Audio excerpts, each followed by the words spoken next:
It is hot out here. All right. Well, that's good. You're staying hydrated.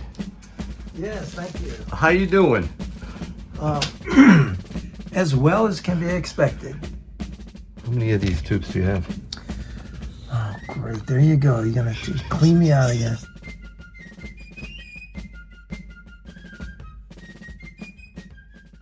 Business is really warmed up.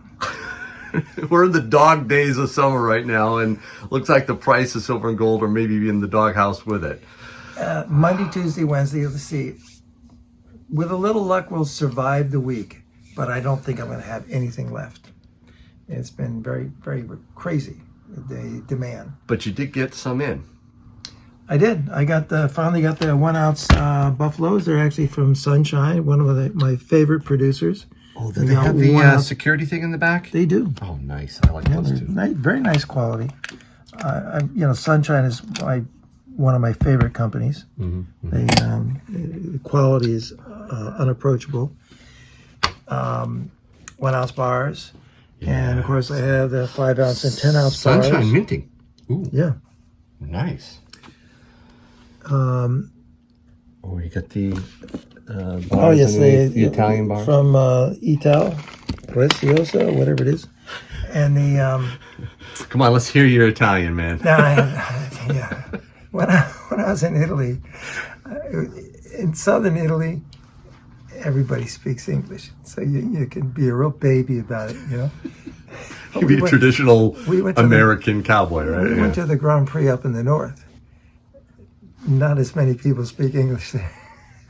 Did you notice a difference in the way you were received? What I noticed is how nice the people were to us, even though we were completely ignorant in foreign languages.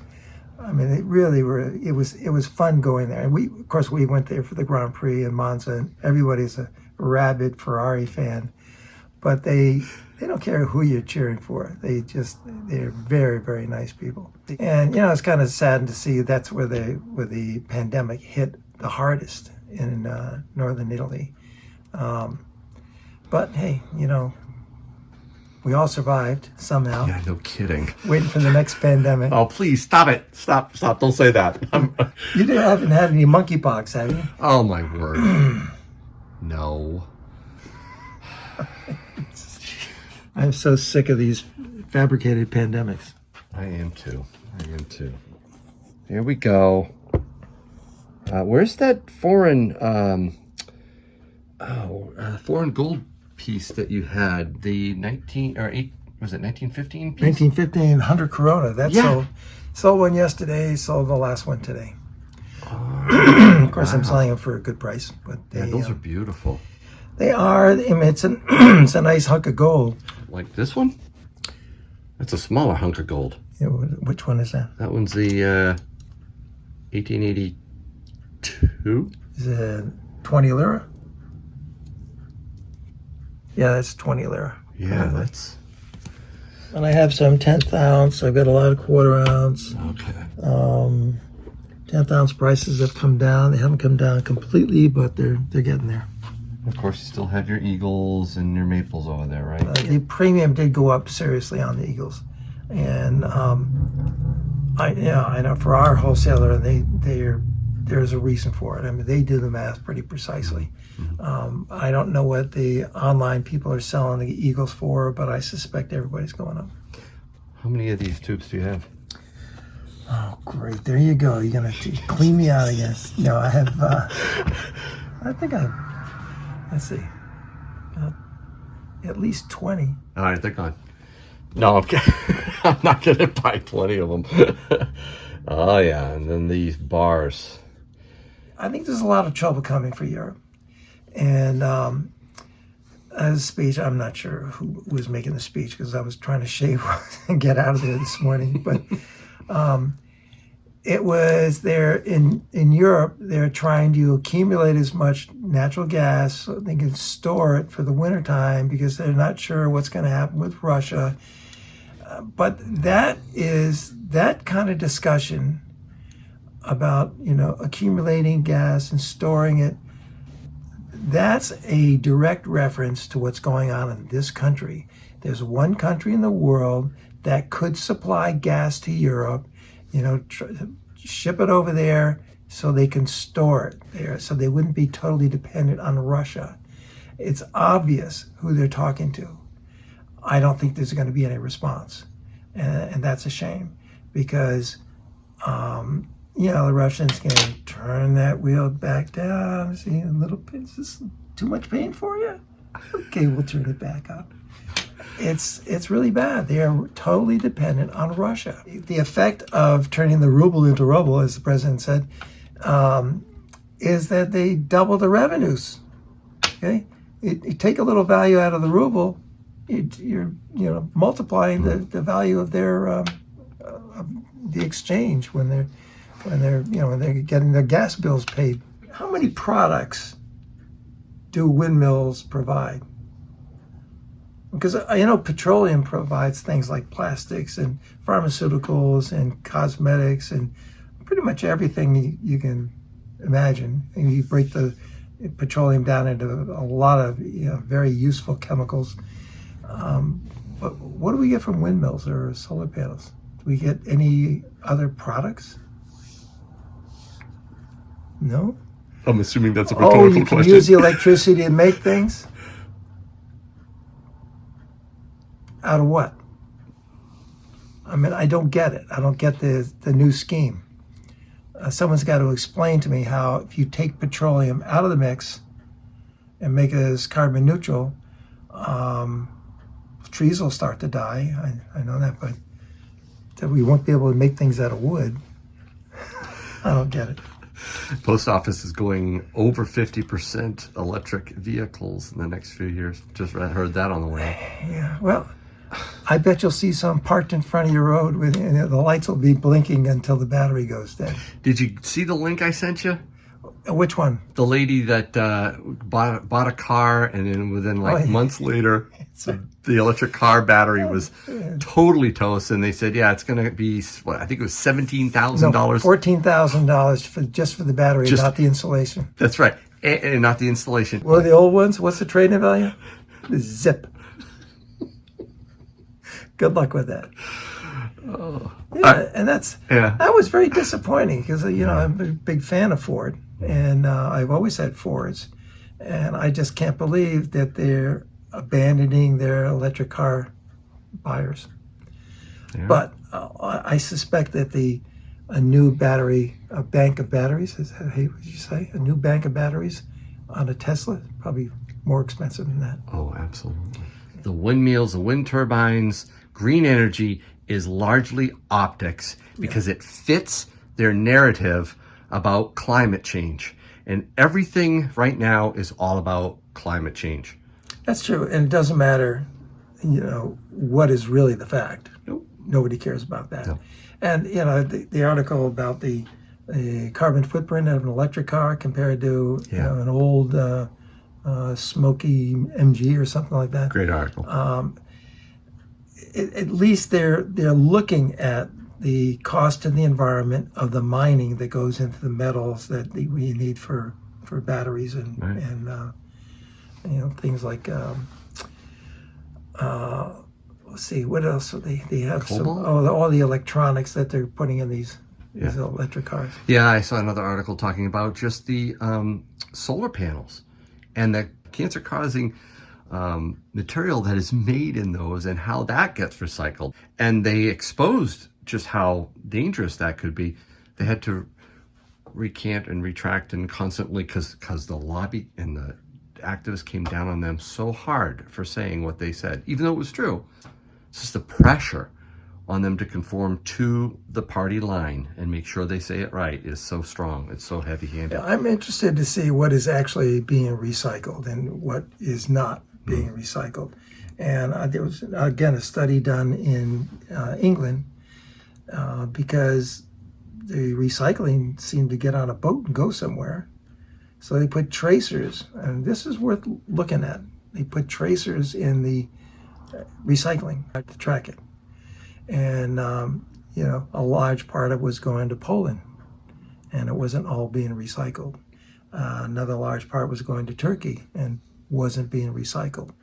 and they were showing a recycling plant. Most of it's going into a bin at the end of the assembly line to be trucked away.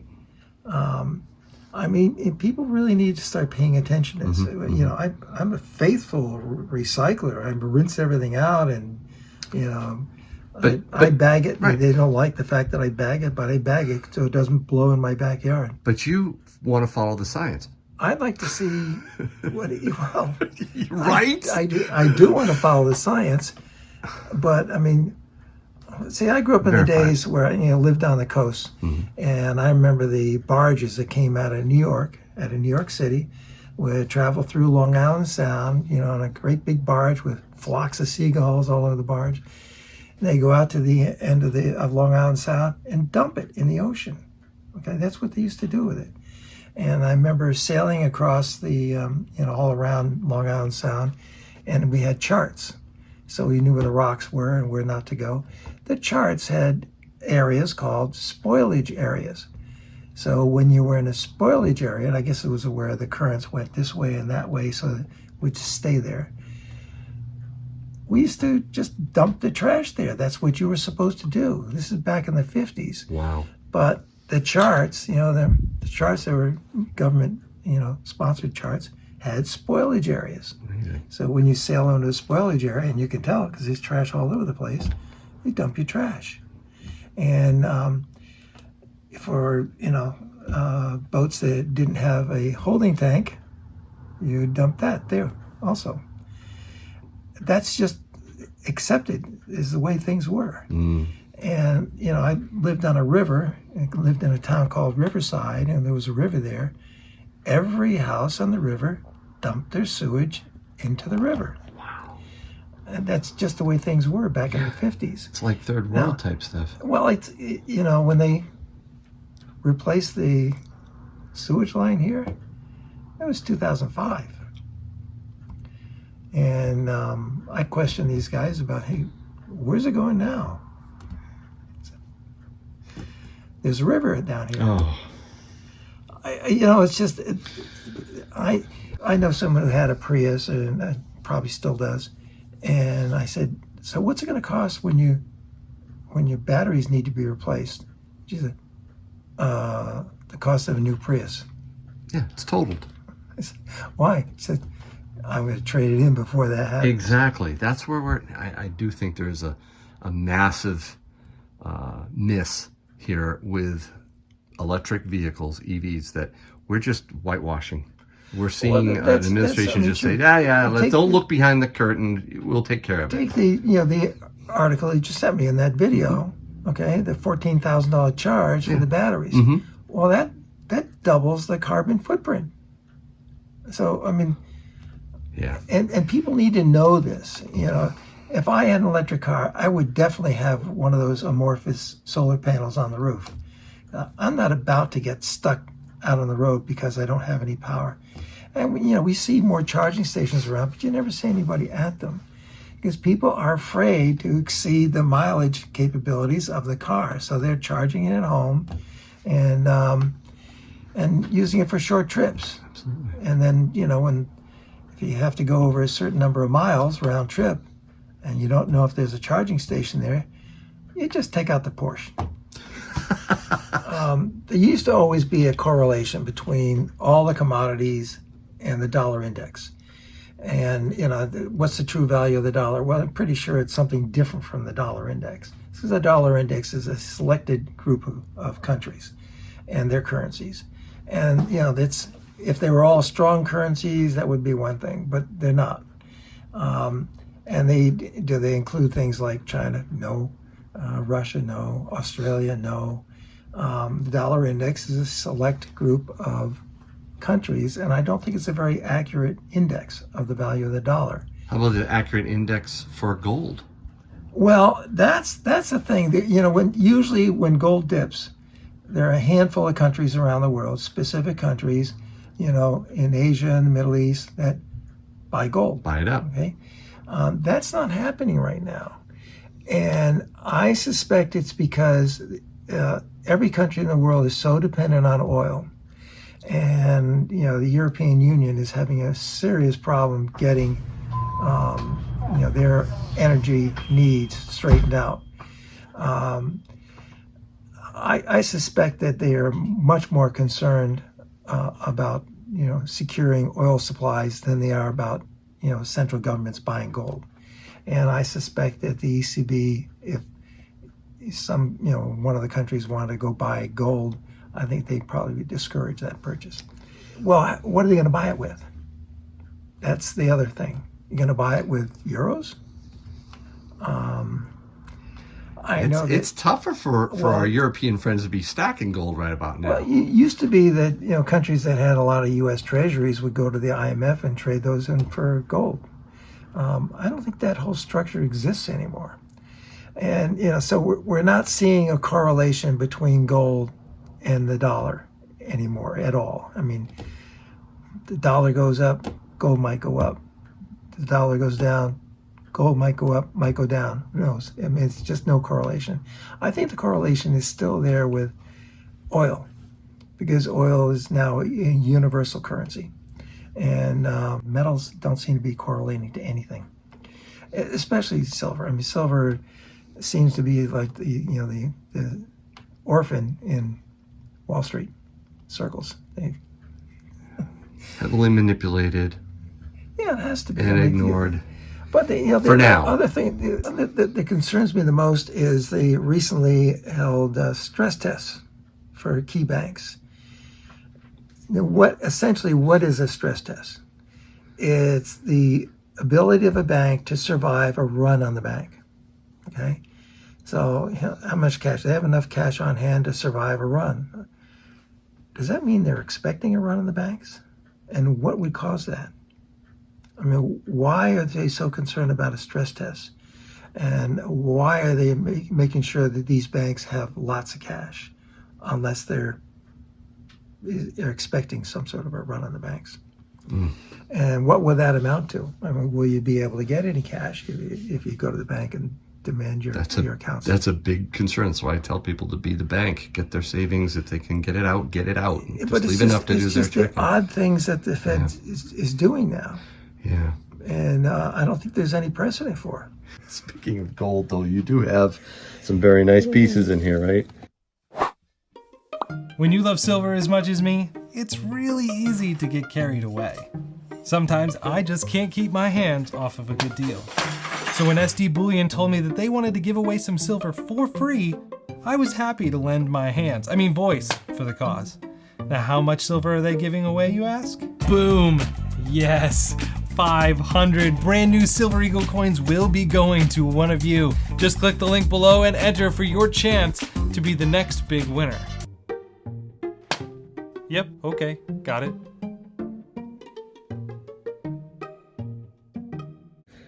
I put a variety out today. Yeah, that's cool. And I saw this. This was... That used to be a tube of buffaloes. It's not buffaloes now? What is it? There's only two left. Two eagles? Buffaloes. Oh, they're buffaloes? Yeah, well, I got empty tubes of eagles too. Oh,